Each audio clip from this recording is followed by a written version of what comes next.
let's go ahead and get started. Good morning, everyone, and welcome to this meeting of the Indiana Housing and Community Development Authority. We'll want to have a welcome from Rhonda Shrewsbury-Waybright from the Indiana Affordable Housing Council.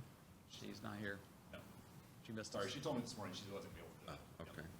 Well, let's go ahead and move on. Welcome, Tracy.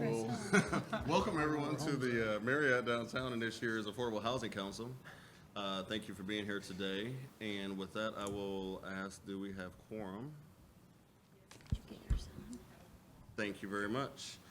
So we'll officially call to order the September 2019 meeting of the IHCDA Board of Directors. First item on our agenda today is the approval of minutes from the August 22nd, 2019 board meeting.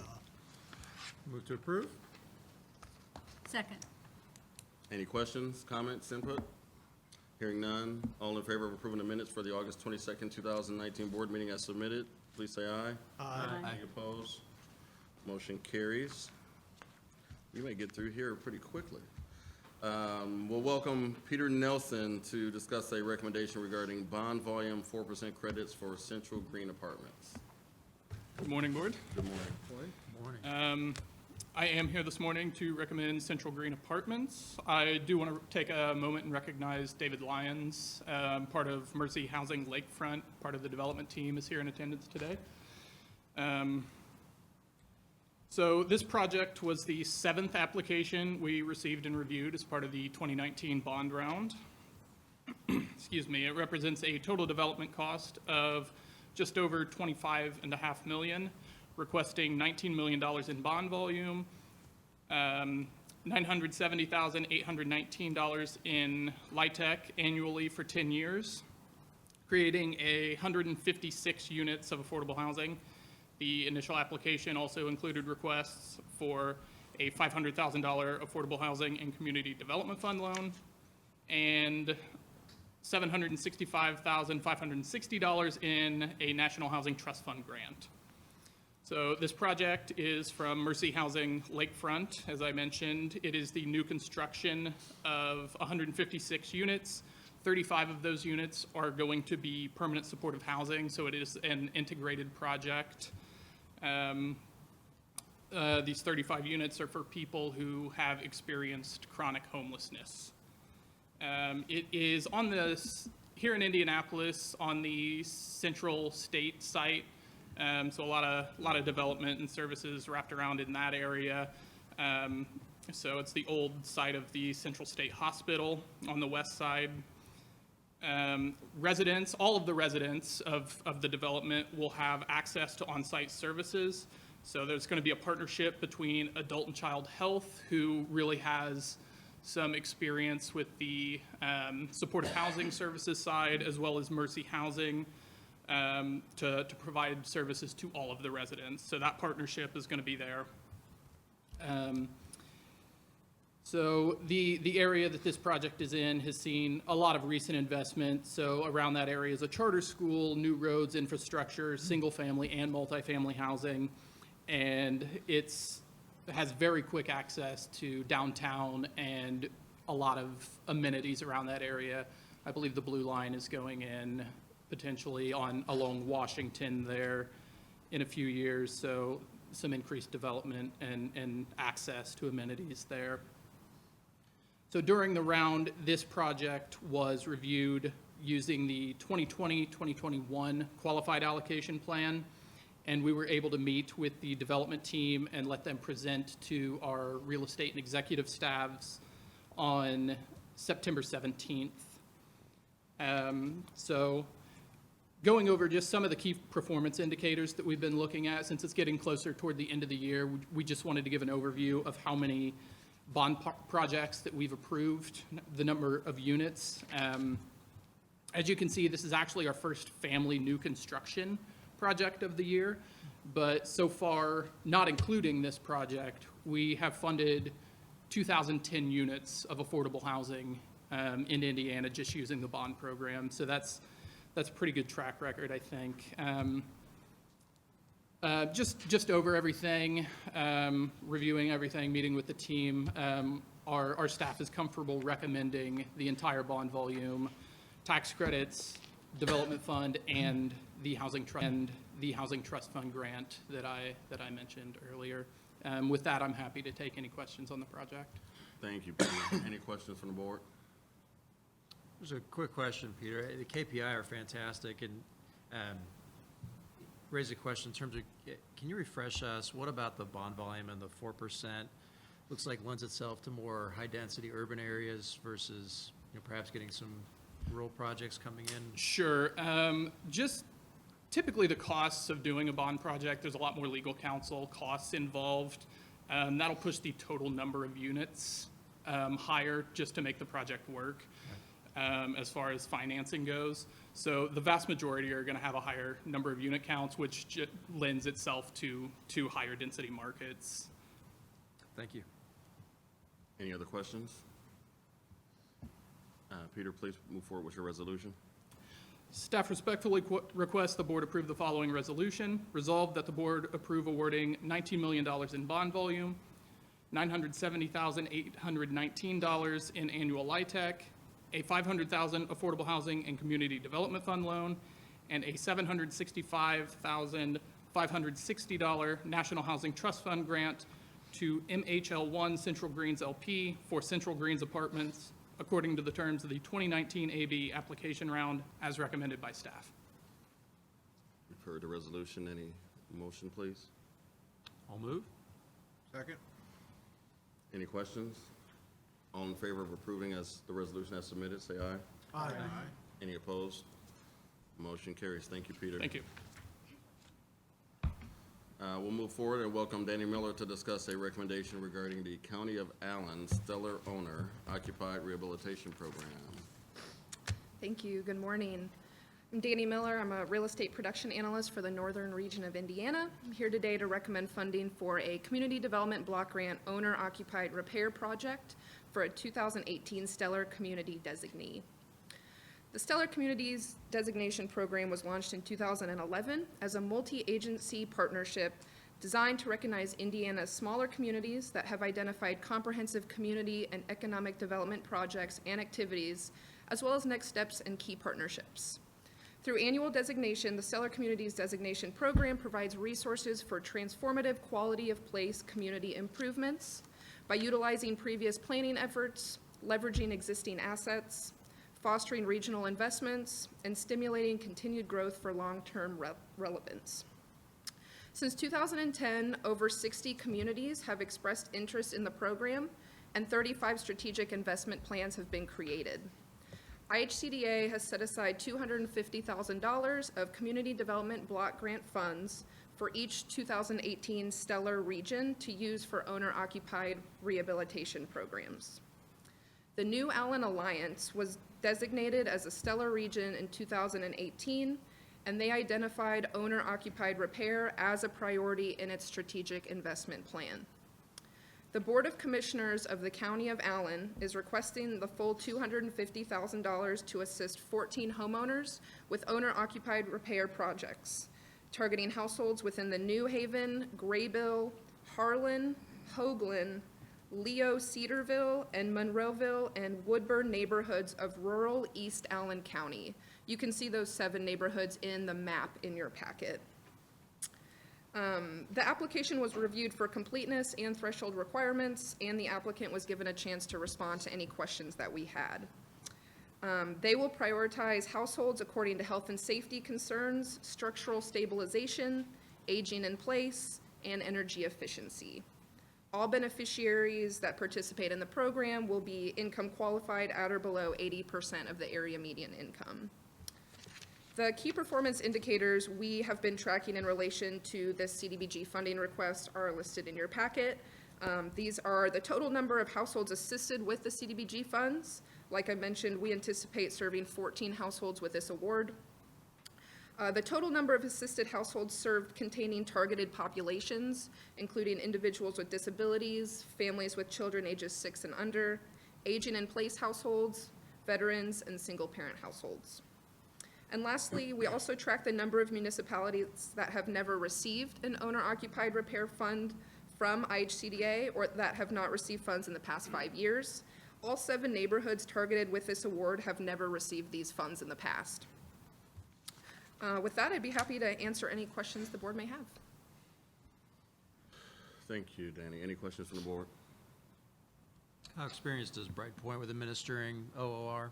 Very experienced. They haven't administered an OOR award maybe in the past few years, but they've done quite a few OOR projects through us in the past. So we're very comfortable with their capacity. Any insight as to why some of these communities have not received an award in the past, or is it that they are not applying or they're not aware, or is that? Probably a little bit of both. Typically with some of our smaller communities, these grants are hard work and there's a lot of paperwork and a lot of federal regulations that folks need to learn, and there's not always, a dedicated staff person to take on these grants. So it's really important that they identify an experienced administrator to help them with the award, and that's why these communities have chosen Bright Point. So usually it's just the capacity aspect that we have some issues with, so. Do we know if there are other pockets of communities that we should be reaching out to? Absolutely, absolutely. We've been working on that internally, and we are doing a lot of targeted outreach to communities that have not been applying for our funds, and kind of asking them why, and trying to provide that technical assistance, and also expanding the administrator training as well. Thank you. Any other questions? If not, we'll hear your resolution. Thank you. Staff recommends the approval of the award of CDBG funds totaling $250,000 to the Board of Commissioners of the County of Allen, Indiana. Staff respectfully requests the board approve the following resolution. Resolve that the board approve the allocation of CDBG funding in an amount not to exceed $250,000 for the above referenced request received during the current review period of the 2018 funding year as recommended by staff. Thank you. So moved. Thank you very much. Is there a second? Second. Any other questions? Hearing none, all in favor of accepting the resolution as proposed? Aye. Any opposed? Motion carries. Thank you, Danny. Thank you. Please welcome Zach Gross to discuss a recommendation regarding the 2020 Indiana Supportive Housing Institute. Good morning, thank you. Good morning. My name is Zach Gross, I'm the Supportive Housing Manager at IHCDA. If you recall, a few months ago, I came before you to present a program update on our Supportive Housing Institute, and now we're coming back to recommend the plan for the 2020 Supportive Housing Institute. So I'll give you a little bit of a background on the Institute, and then our overview of our plan for the 2020 Institute, highlighting any changes that we're thinking of implementing for this year. So the Institute was created in 2008. It's a partnership between IHCDA and CSH, the Corporation for Supportive Housing. It's designed to address homelessness amongst the highest need Hoosiers and people who are really the most vulnerable, people who are living on the streets and shelters, who really do need housing and services to remain stable. The Institute is composed of 4 monthly training sessions. They take place over the course of 4 months. It's a pretty intensive training for teams that consist of a developer, property manager, and service provider at a minimum, and they can have more people on their team than that. But those team members will come every session, and they'll learn how to develop and manage and operate a supportive housing development. They'll learn how to provide services and follow Housing First model. And through that Institute program, teams really do develop their concept and work with their peers, and results in a much more successful operational development down the road. As a direct result of the Institute, we funded 1,035 units. Those are units in operation right now. We have a few hundred more right now that are in development. And indirectly, sort of our total portfolio of permanent supportive housing in Indiana is 2,289 units.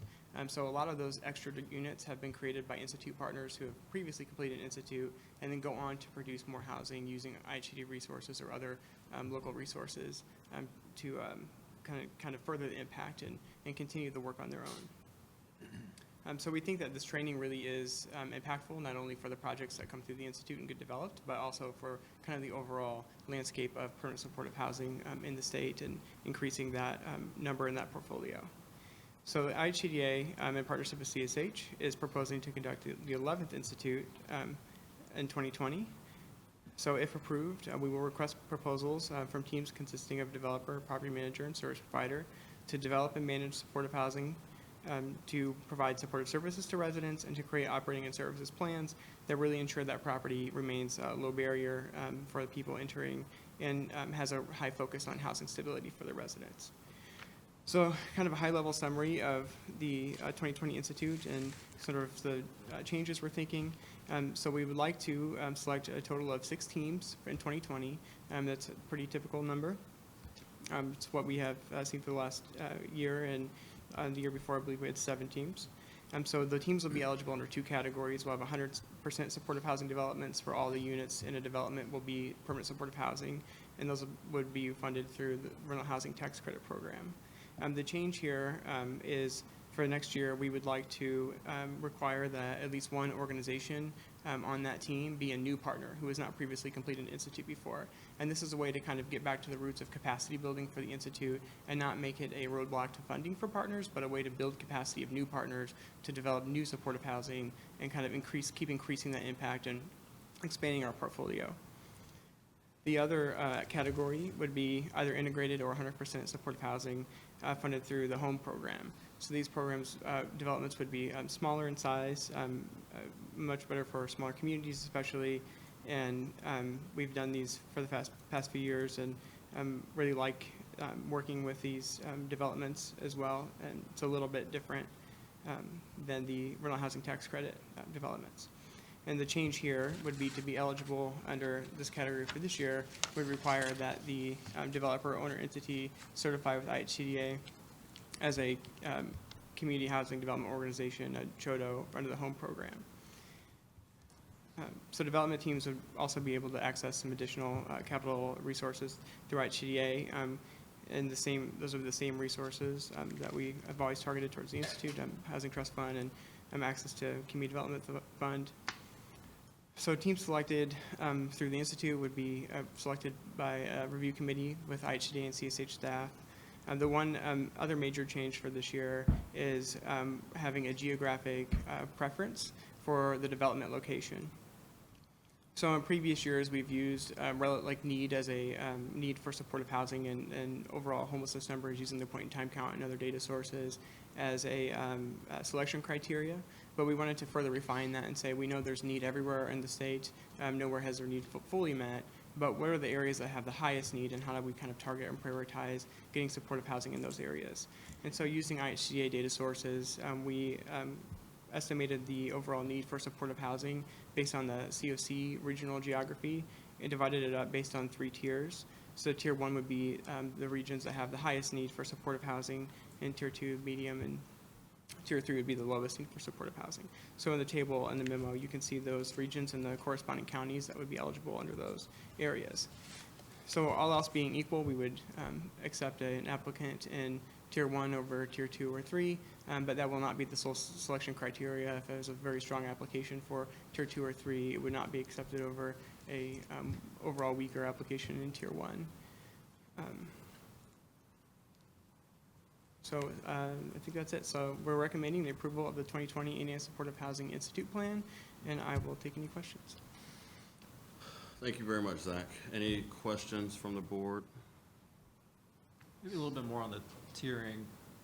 Within the tiers, looks like they're not in numerical order, so within the tiers, are they then also stacked from most to least need? So within tier 1, it's the first one listed as the most need, and then It's not. It's not that way. The way that they're kind of stacked is we did the ranking and then kind of moving a few things around. The way that they're organized doesn't actually in the tiers doesn't actually matter. So tier 1 everybody in tier 1 would be equal, and tier 2 would be equal. So it's based on, we decided to do it as kind of divide it into roughly into thirds. That way we don't get into kind of the fine grain, if somebody is estimated having 100 unit need and somebody 102 unit need or something like that. We don't want to necessarily think that we can use that fine of a lens to look at that. So those numbers don't or the ranking within the tiers doesn't necessarily matter. in terms of data sources, you mentioned just broadly IHCDA data sources. Can you expand a little bit on kind of what those are and how comfortable you are? 'Cause I love the idea of dialing in, but anytime you just run the risk of somebody in tier 2 thinking they ought to be a tier 1 and vice versa. So Yeah, absolutely. We looked at the IHCDA HMIS data and also the housing inventory count data collected through the Community Services Department.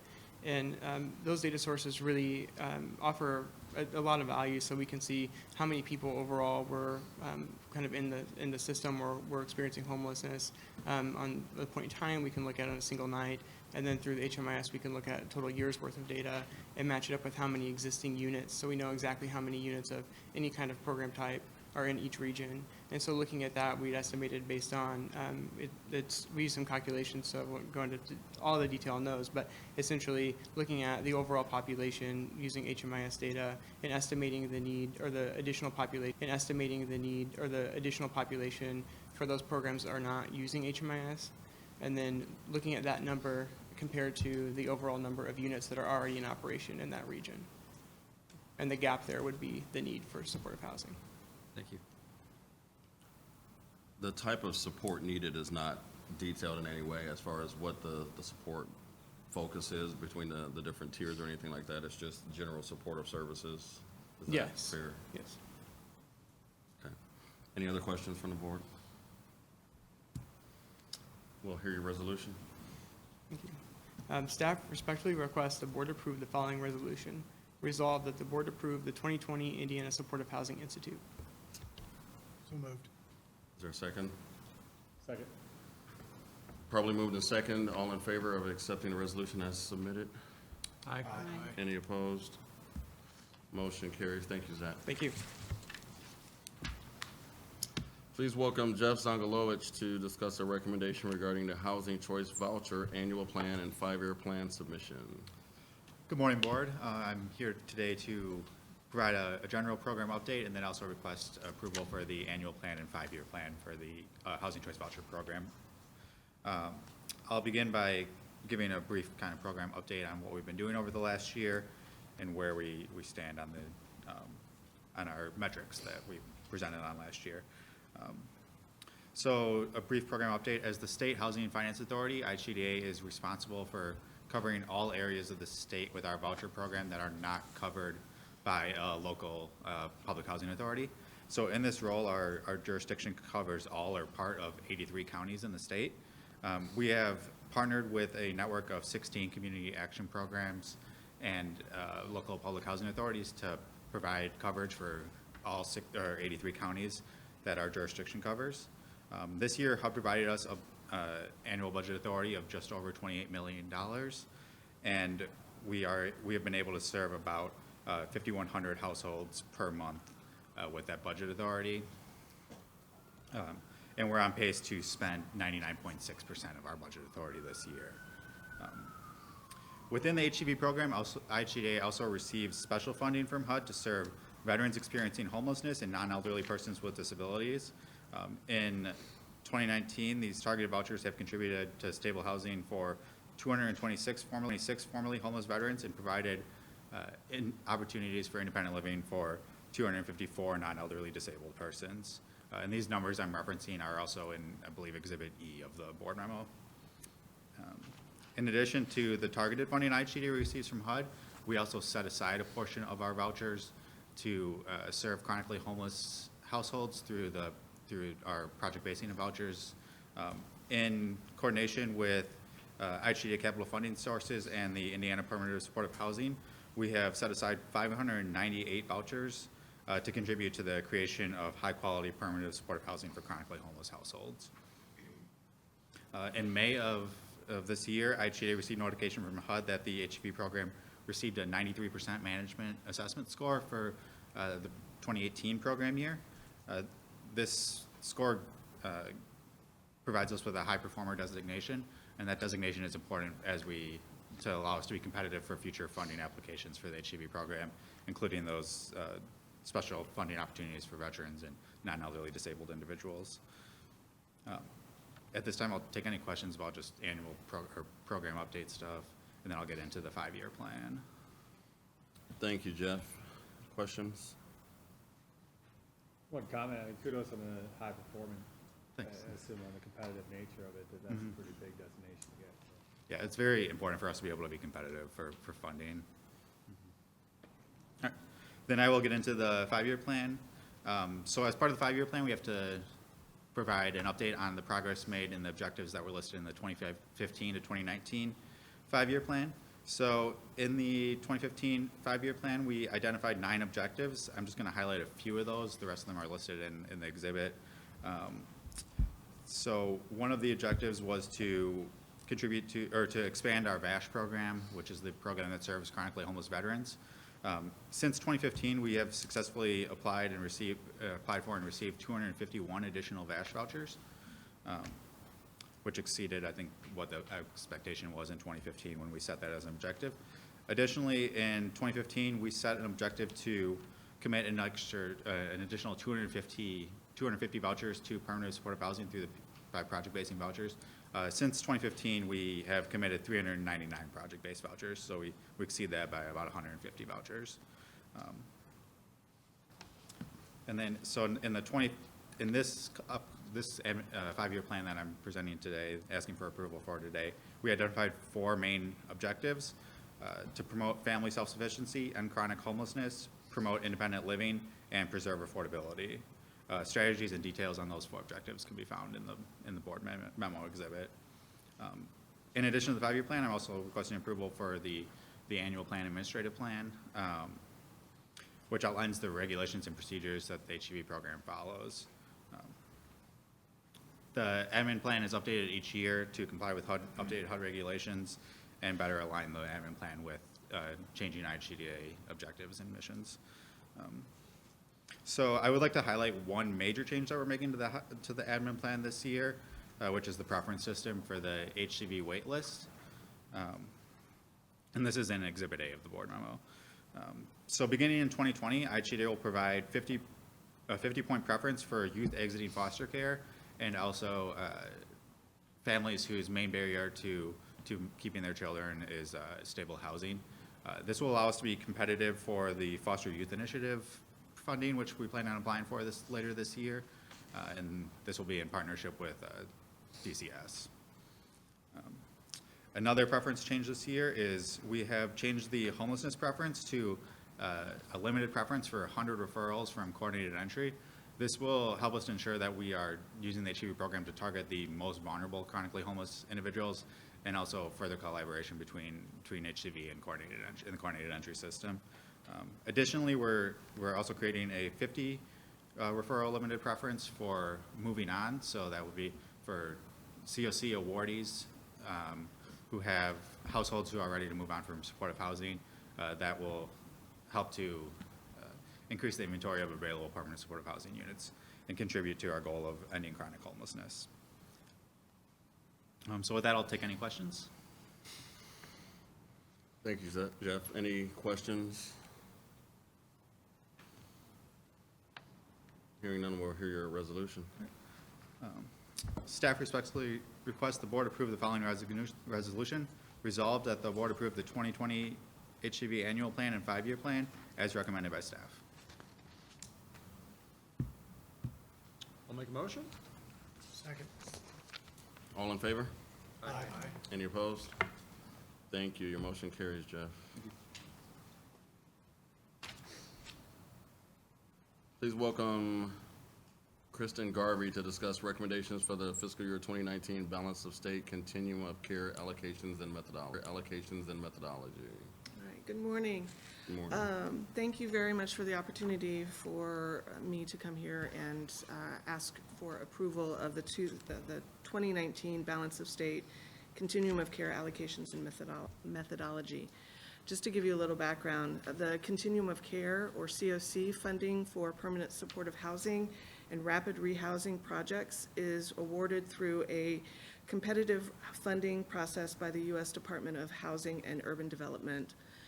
In order to apply for the funding for the balance of state, which is comprised of 91 counties throughout Indiana, excluding Marion County, the Balance of State Continuum of Care Board of Directors conducts an internal application process, which is administered by IHCDA staff, that allows eligible housing service providers within the Balance of State COC to submit an application to IHCDA to apply for funding.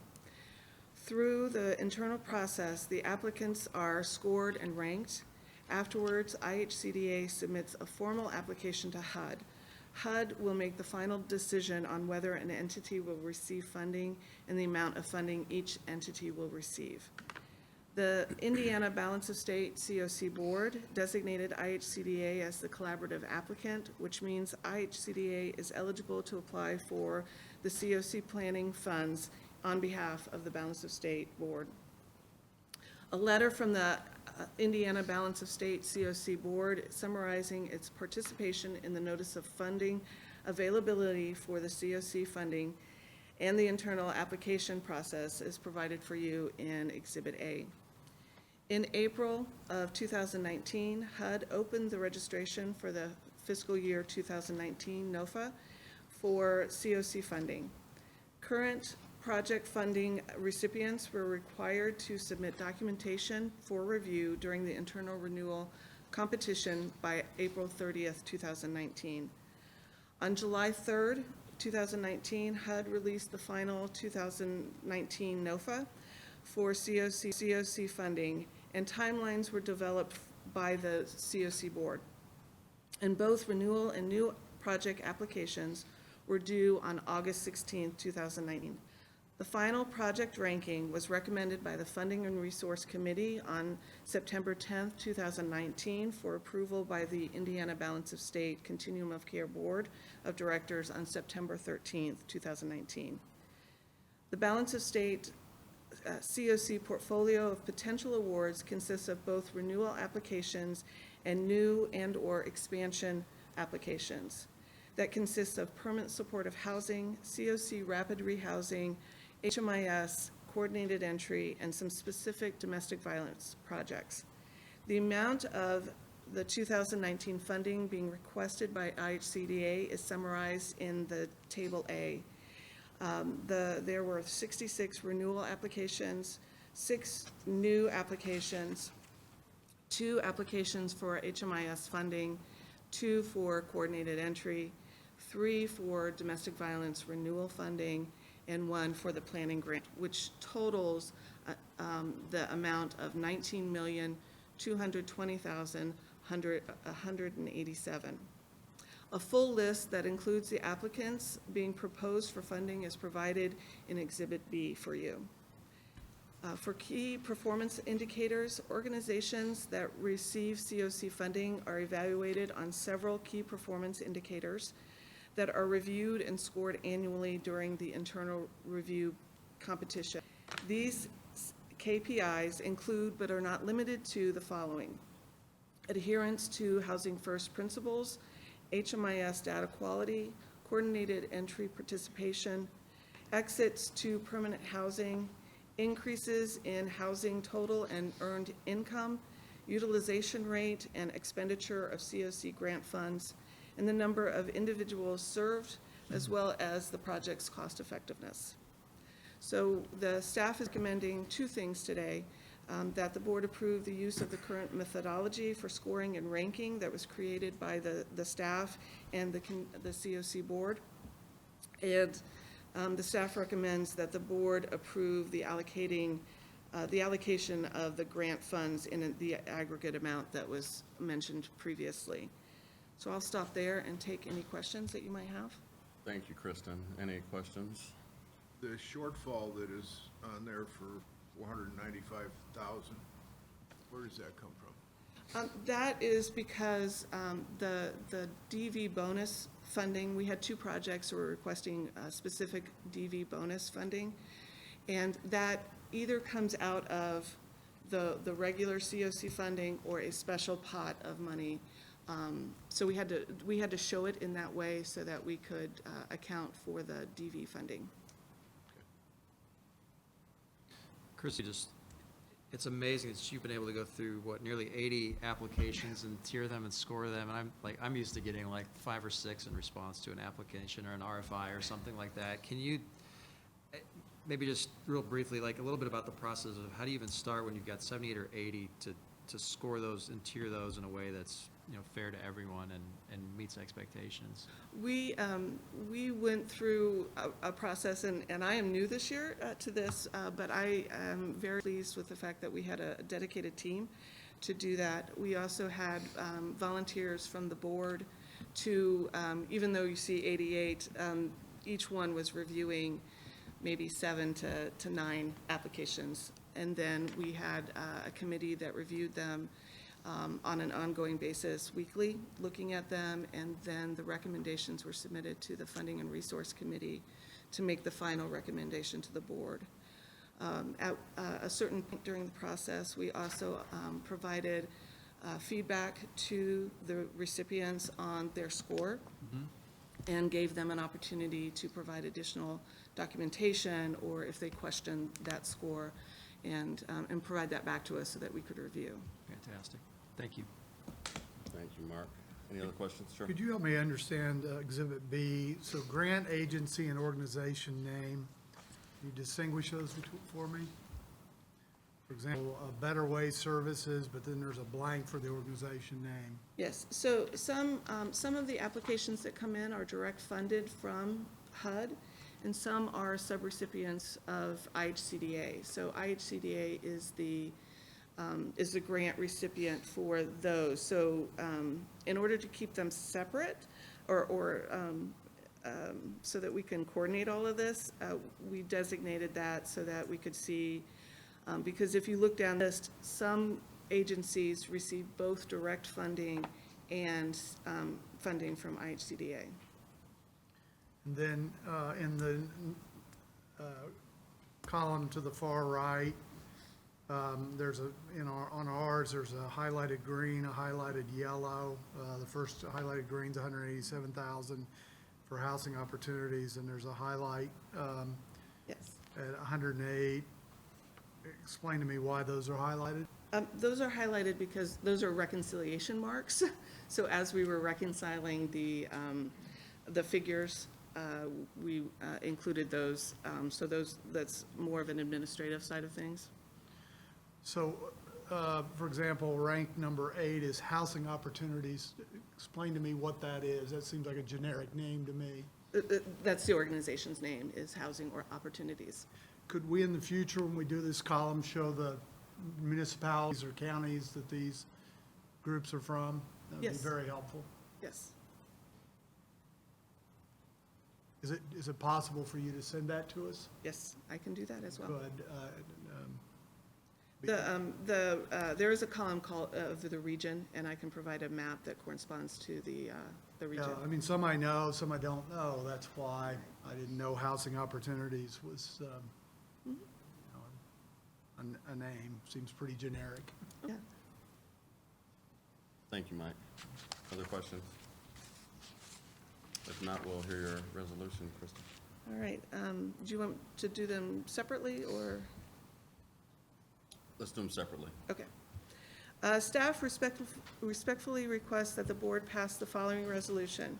Resolve that the board approve the use of the current methodology for scoring and ranking that was created by IHCDA staff and the Indiana Balance of State Continuum of Care Board of Directors for the fiscal year 2019 COC applicants set forth in Exhibit B as recommended by the staff. So moved. Second. Probably moved in second. All in favor of accepting the resolution as proposed? Resolution as proposed? Aye. Any opposed? Motion carries. Your second resolution? Resolved that the board approve allocating the balance of state COC grant funds in an aggregate amount not to exceed $19,220,187 for the fiscal year 2019 Continuum of Care annual funding application for the organizations listed in Table A as directed by HUD, as recommended by the staff. So moved? Second. Again, properly moved and seconded. All in favor of accepting the resolution as submitted? Aye. Any opposed? Motion carries as well. Thank you, Thank you very Kristen. much. We'll bring forth Veronica Watson to discuss fast-track individual development account allocations. Good morning. Good morning. Thank you for having me here today. I am the Community Programs Manager for IDA, and I'm here to request approval for a fast-track round of awards of IDAs, or individual development accounts. These accounts provide a match savings opportunity for low-income individuals to set goals, to save, purchase eligible assets, and ultimately attain greater self-sufficiency. This fast track round is meant to help us increase utilization of funds that were first awarded in September 2016. That year, about $1.4 million in combined state and federal funds was made available to 26 CDCs to administer 308 accounts. Earlier this summer, we offered CDCs that were struggling to use all of their 2016 accounts the opportunity to return some of their unused funds so those accounts could be filled by other administrators. In total, 11 CDCs relinquished about $330,000 for match and administrative funding, using the most up-to-date matching rate of 3-to-1, a match rate of $4,500 per account for match, and $500 per account in admin funding will make the $330,000 available in this fast track round. And it's called fast track because administrators will only have 2 years to fill accounts and complete all asset purchases, as opposed to the 5 years originally allowed in 2016.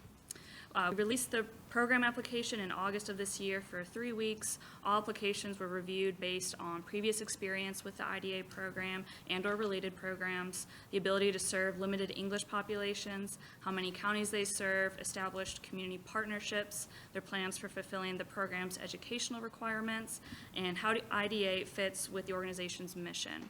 Applications had to score at least 60 points out of 100 in order to pass threshold and be qualified for individual development accounts. IDA received 12 applications, 3 of which were from organizations new to the IDA program. Of those, 1 application failed to pass threshold and so was disqualified from receiving accounts this round. The total number of requested accounts from applications that passed threshold was 138, and with the funding at hand, we're able to fill 66 accounts. In order to be fair to all applicants that passed threshold, we simply multiplied their request for accounts by 48%, and when necessary, rounded to the nearest whole number. Over 2 years, we will track key performance indicators on how many accounts are open, and of those, how many accounts are ultimately used for asset purchases. This last year, we had the fast track round using 2013 funds, and of the 240 accounts that were reallocated, 186 were filled, and 146 were ultimately used for asset purchases. And we are currently collecting reports on the fast track round that used 2014 funds. And so with that, staff recommends awarding IDA funding in an amount not to exceed $330,000 to the applicants as set forth in Table A to administer the Fast Track IDA program for the program term beginning October 1st, 2019 and ending on September 30th, 2021. And I'm now happy to take any questions. Thank you, Veronica. Questions? Do we have any insight as to why some of the organizations were struggling to utilize the funds and programs? Ultimately, it's usually a capacity issue. Some of them have had staff turnover.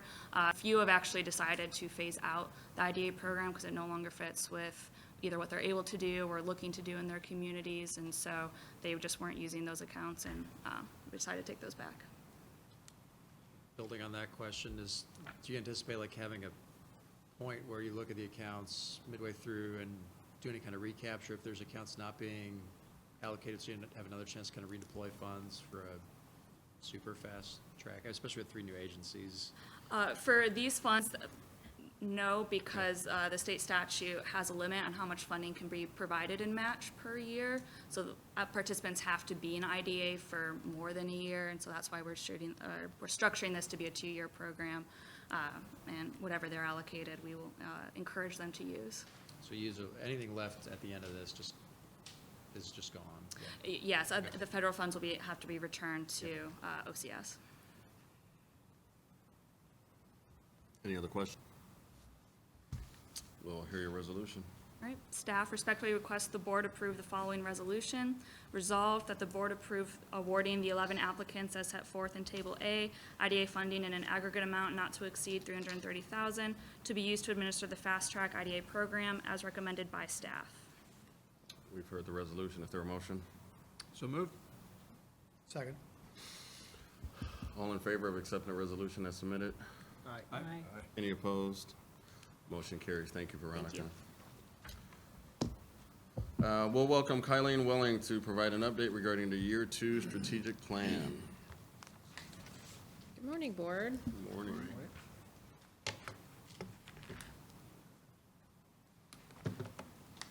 I'm Kylene Welling. I'm the Chief of Staff and Chief Operating Officer. And I'm here today to update you on the accomplishments of year 2 of our strategic plan. I believe at each of your seats, there was a more comprehensive thing of those accomplishments, and those will also be posted to our strategic plan section of our website.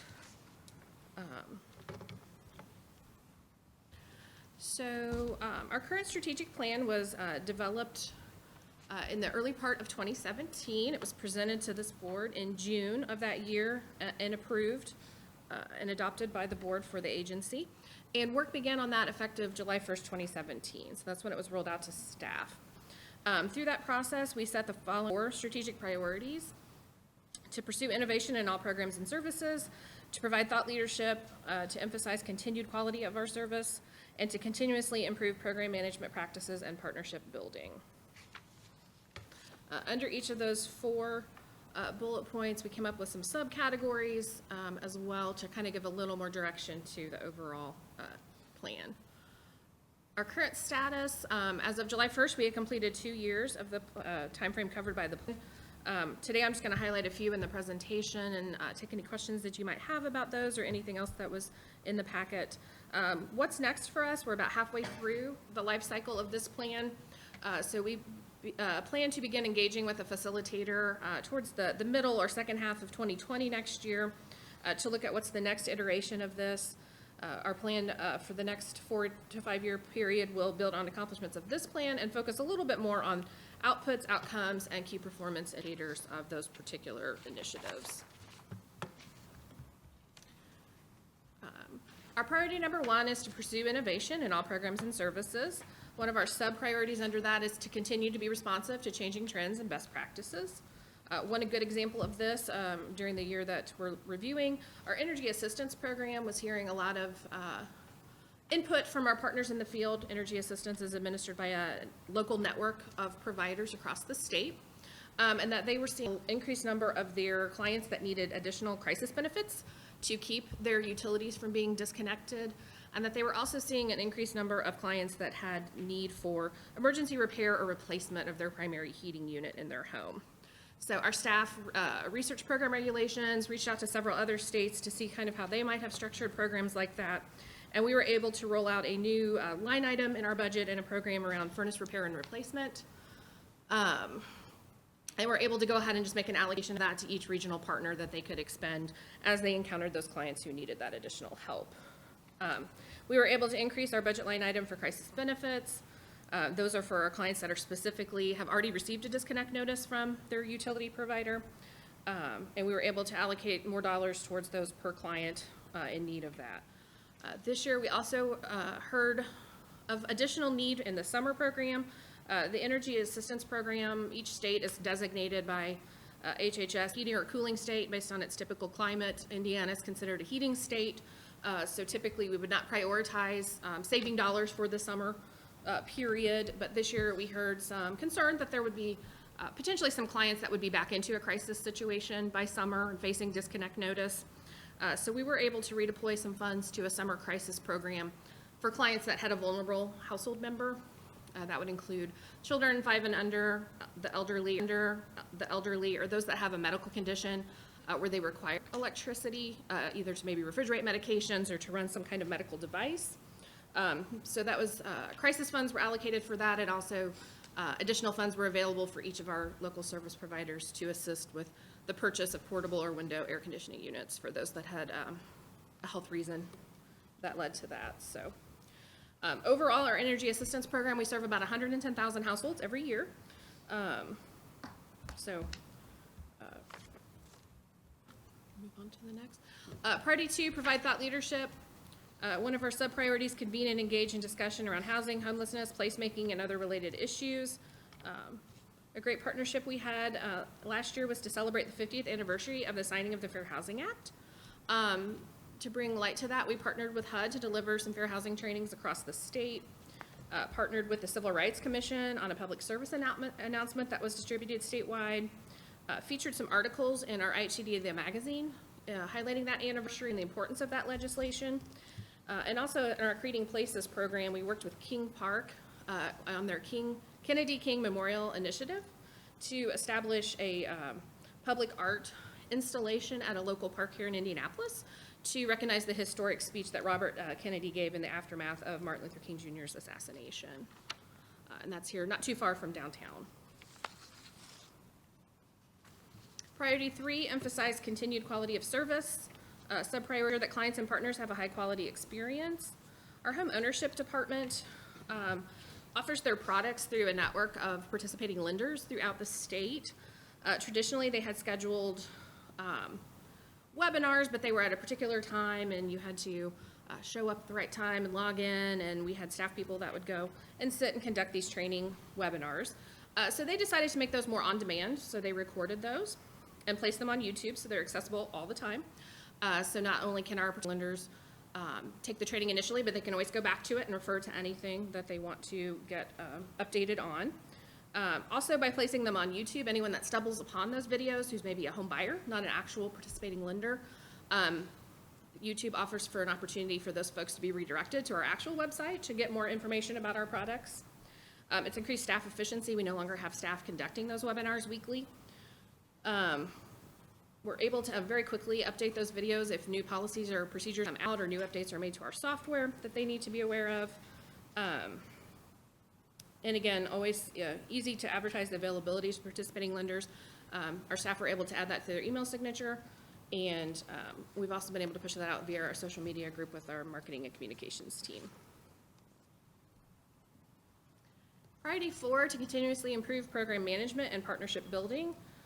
One of our sub-priorities was to develop and strengthen intentional partnerships to reach identified prioritized population. A good example of that is our expanded IHCDA outreach with the Community Housing Development Organization, or CHODO communities. CHODOs are private, nonprofit, community-based organizations with the capacity to develop affordable housing in the community they serve. Our real estate development group created a CHODO working group, which is a group of 8 that are currently participating in the program that meet bi-monthly. We've developed a nonprofit assessment tool and survey, launched a marketing campaign to collect success stories. Those were also published in our magazine, but also an attempt to entice other organizations to become part of the CHODO community. Research some best practices from other states to improve our application process. And also, we launched an executive track in partnership with a HUD TDA consulting partner. It's a 16-person in-person and 16-week in-person and online course to help develop the capacity of the staff at those CHODO agencies. In the past few years, we've had 22 CHODO groups participate and receive our funding, and we do we are required to set aside 15% of our home funds each funding cycle for CHODOs. For projects where they are acting as an owner, developer, or sponsor of a particular property. With that, I will take any questions you have. Thank you, Kylene.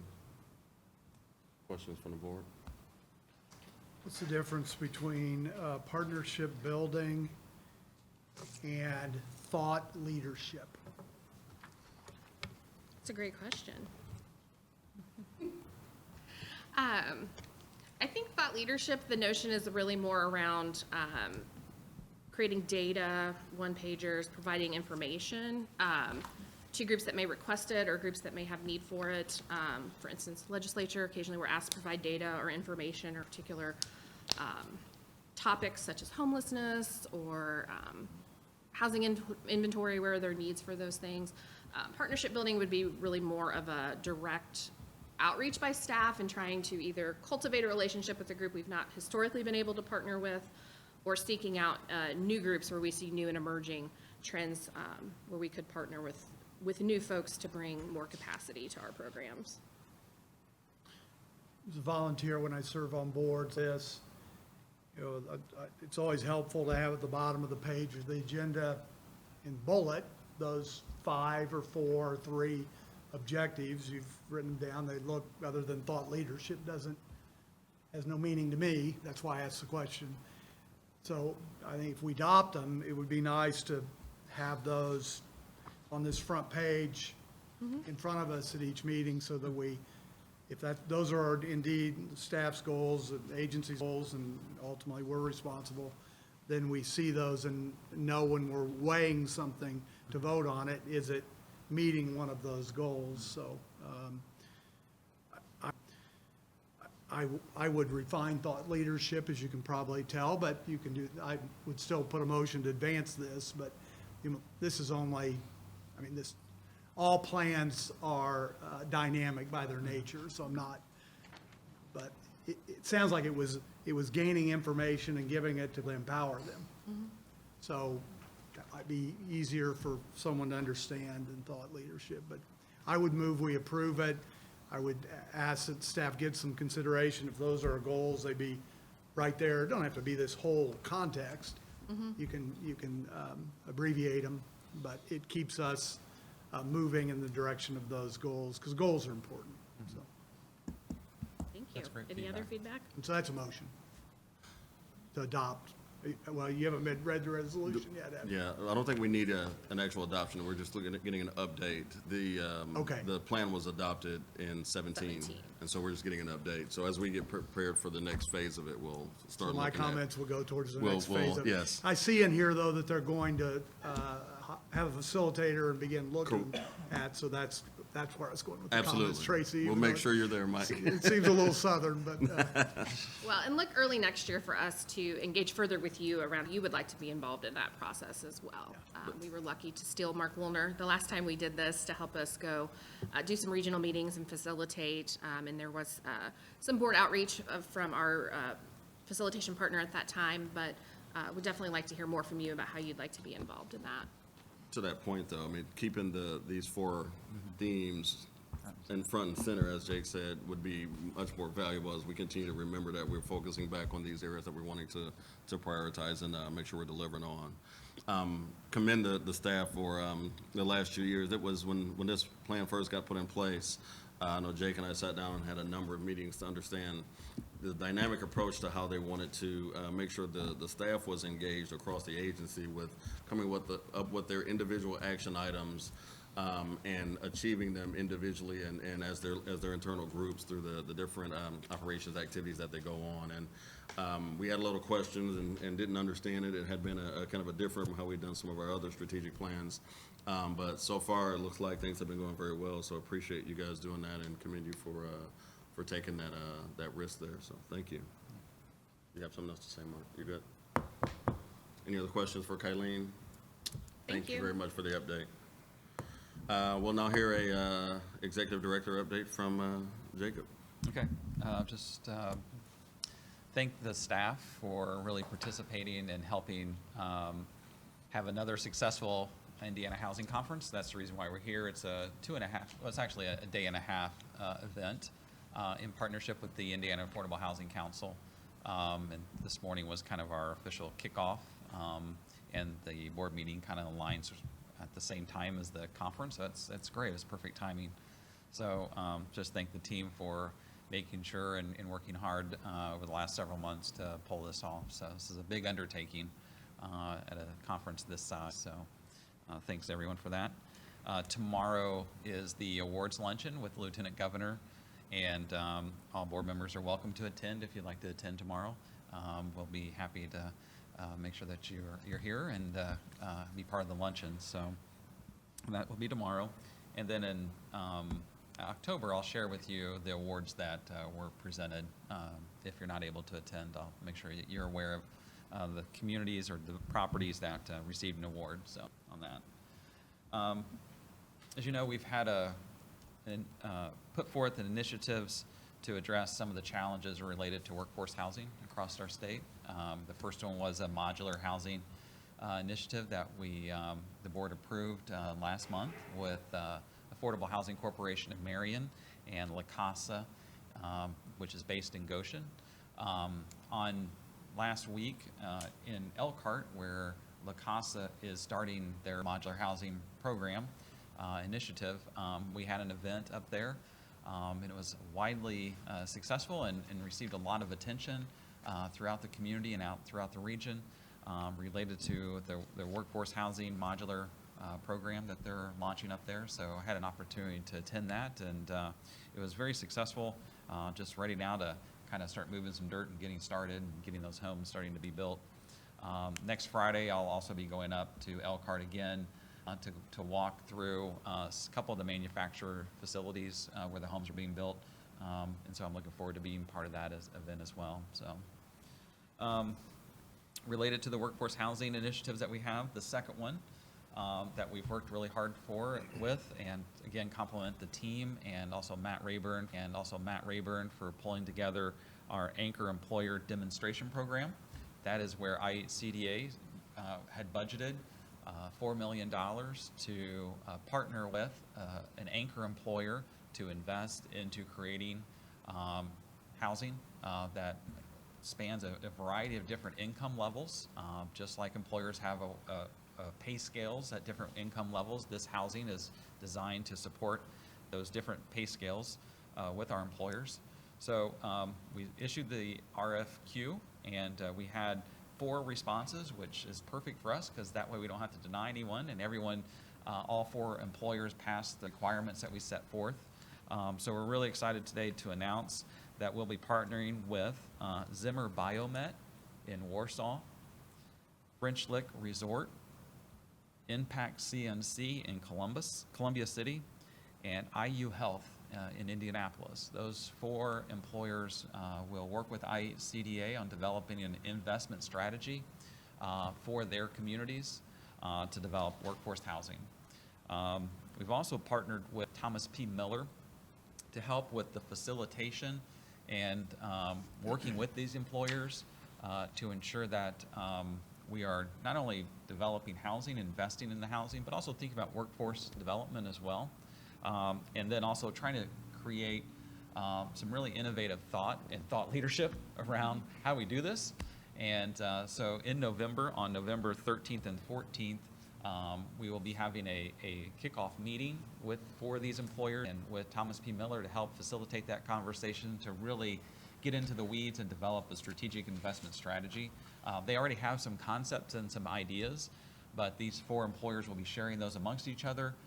They're all 4 are very different in how they're approaching this, so that's exciting because there's no, they're really trying to think about how they're going to invest at the local level to meet their local needs. And each one of them has a very different thought process in that. So we're going to, with the workshop in November, is really start to refine that and to get into more details related to that. So they'll report out, the 4 employers will be reporting out, and each of our board members are welcome to attend that report out, and you can hear firsthand if you'd like to hear exactly how they're going to be thinking about investing with IHCDA. So we're really excited about this partnership with these 4 employers. When we're ready to make the investment is when we will come back to the board and ask for your approval to make those investments. And it'll be a dollar for dollar investment with these employers and risk sharing. So this is a risk share program. So we're both sharing risk on this. So Can you run through, sorry, the 4 were what again? Sure. Zimmer Biomet, French Lick Resort, Impact CNC, and IU Health. Where's Impact CMC based out of? They're in Columbia City. I would characterize it more as kind of an advanced manufacturing. Yeah, they develop parts for large machinery. Yeah, yeah. CMC Music Factory. And you'll be sending out an invite then for that? For November 14th. Yeah.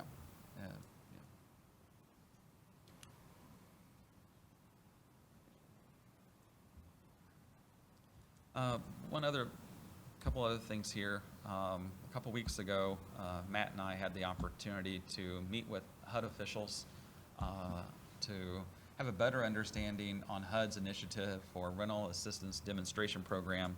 We met with 21 Indiana public housing authorities to discuss strategies to convert their public housing units to project-based Section 8 contracts.